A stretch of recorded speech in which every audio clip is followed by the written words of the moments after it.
And then when the time came and I saw people, young people like me, who are doing the same kind of soul searching, I almost feel like it's an obligation to give them how I felt of relief when I found the answers myself to that. So I started investigating the Quran again, like looking at the tafsir and this and that. And I realized that there's an answer to every single question and shubha that people have. But then I started collating it from my own knowledge and stuff like that. And I became passionate, to be honest. This is when I became passionate about religion. When around 17 or 18, I became religious. I became very religious compared to my peers in school. I was praying. I was, really taking interest in the Quran. A lot of them were not doing any of that. So I became one of the most religious guys in that sense. And it was a school which was it was kind of a rough school, to be honest with you, in central London. A lot of troubles happened there and stuff like that, people getting hurt and whatever. And it was in that area, yes. And I never engaged in gang violence or anything like this. I never engaged in that, but it was very close to me. Like I saw it right in front of me, do you know what I mean? And I was speaking to these kinds of people and I was trying to make them religious, and I got my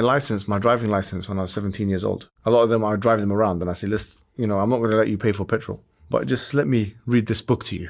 This book of Seerah, for example. And I had the small book of Seerah and I had a small book of some of the miracles of Islam and stuff like that. A lot of them became Muslim. So I started doing dawah very early on. Because remember, I said I had a kind of existential crisis at the age of 14, 15, 16. When that left me, and I think there was a pivotal moment when I went to Egypt and they were praying, there's a particular qari called Farid Hatim. And there was a beautiful, like in Alexandria where I'm originally from, a beautiful like Ramadan Tarawih prayer. It was like 1 million people on the roads. You can probably see it online. It was shocking how many people, it was like almost Mecca, Medina levels. And then I came back and I made dua. It wasn't an intellectual thing. And I came back so solid in my faith because I felt so relaxed. I felt so peaceful, so tranquil. I wanted to disseminate that. I wanted to give that as a gift to my friends, to my close ones and stuff like that. Because it gives you the best kind of grounding that you can have. Having this feeling of, I know a certainty. I know what the truth is. And the truth is there's one God and Prophet Muhammad is the messenger. If you bring that certainty to other people, I felt such an obligation to do that it just ran in my blood. Anytime I get a chance to speak about religion to someone, I would do it. Yeah, and there was no cameras or anything like that. I was doing it in schools, in playtime, in the car, outside, having religious debates with Christians when I was 17 years old. And it continued up until the point where I was in